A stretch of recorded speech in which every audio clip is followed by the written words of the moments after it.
Golden Gems of Life, Gathered Jewels for the Home Circle by S.C. Ferguson and E.A. Allen, Central Publishing House, Cincinnati, 1884. Chapter Deception. Deceit an obstacle to happiness. Deceit in friendship most detestable.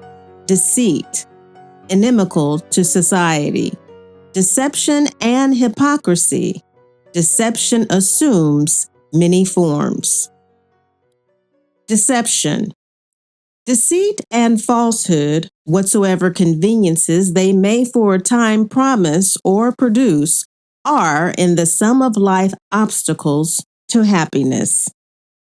Those who profit by the cheat distrust the deceiver, and the act by which kindness was sought puts an end to confidence. Nothing can compete with human deceitfulness.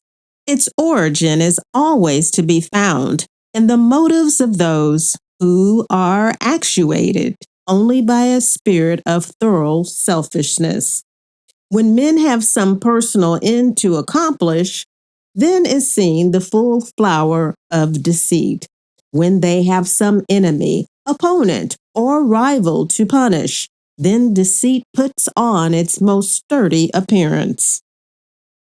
That form of deceit which is cunningly laid and unworthily carried on under the disguise of friendship is, of all others, the most detestable. There can be no greater treachery than first to raise a confidence and then deceive it. A man cannot be justified in deceiving, misleading, or overreaching his neighbors.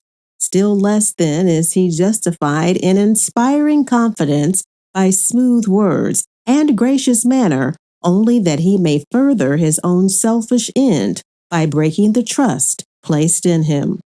Nothing can be more unjust than to play upon the belief of a confiding person, to make him offer for his good opinion, and fare the worse for thinking you an honest man.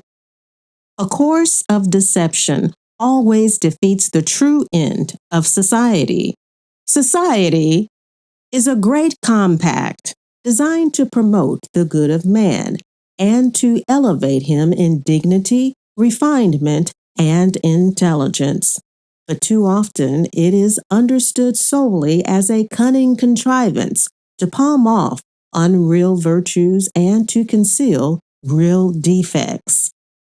Dignity is too often only pretension, refinement and artificial gloss, and intelligence only verbal display, based upon knowledge barely sufficient to make a show. All is vanity and disguises, empty mockeries and hollow-hearted nullities. But the heart of a man is such a sorry mixture of good and bad that we are only too willing to urge on the race, striving to see who can be the most deceitful of all. Those whom we live with are like actors on a stage. They assume whatever dress and appearance may suit their present purpose, and they speak and act in keeping with this character. Man is as naturally set on ambition as the bee is to gather honey. In the mad haste to stand well in the eyes of the public and third parties, they are prone to assume any disguise or counterfeit any virtue by which they may accomplish their selfish ends. They are afraid of slight outward acts which will injure them in the eyes of others, but are utterly heedless of the tide of evil, of hatred, jealousy, and revenge, which throb in their souls to their own condemnation and shame. They are more troubled by the outward and external effects of an evil course of life than by the evil itself. It is the love of approbation and not the conscience that enacts the part of a moral sense in this case. Though a man may never give them outward expression, still, if he harbors in his breast all manner of evil thoughts, they will be potent in shaping his character. Though he may disguise them by artful words and gracious bearing, still they are there, and their effect is as direful as though their expression was open and plain to all. Society at large may be less injured by the latent existence of evil than by its public expression, but the man himself is as much injured by the cherished thoughts of evil as by the open commission of it, and sometimes even more. For evil brought out ceases to disguise itself and appears as hideous as it is in reality. But the evil that lurks and glances through the soul avoids analysis and evades detection. Hypocrisy and deception are so near akin to each other that you cannot wound the one without touching the sensibilities of the other. A hypocrite lives in society in the same apprehension as the thief who lies concealed in the midst of the family he is to rob, for he fancies himself perceived when he is least so. Every motion alarms him. He is suspicious that everyone who enters the room knows where he is hid and is coming to seize him.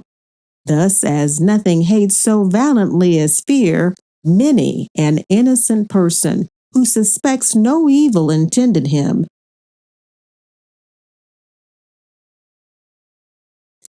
This multitudinous vice of deception takes on many forms.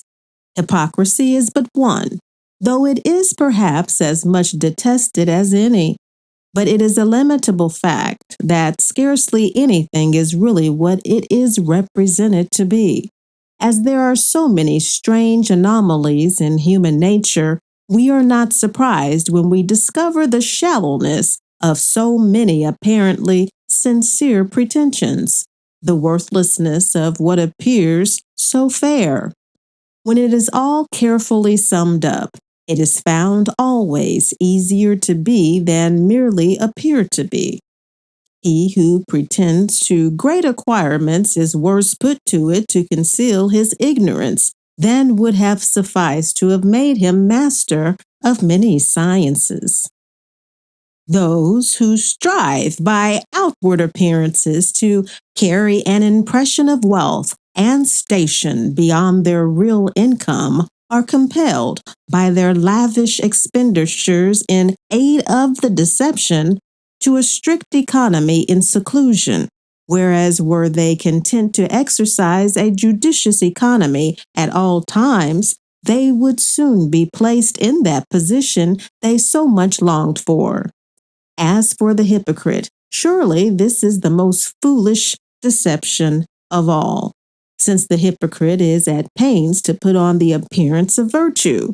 He pretends to morality, to pure friendship and esteem, and is more anxious that his outward talk and conversation shall savor these virtues than if he were at heart possessed of them. Since then, a course of deception puts us to more straits than ever the open course. Is it not true then that in everyday life as well as in individual acts, honesty is the best policy? Why purchase the base imitation of noble virtues and derive from them naught but ridicule and dislike, when no greater outlay would procure for us the true metals, which bring peace of mind and the honor and esteem of all?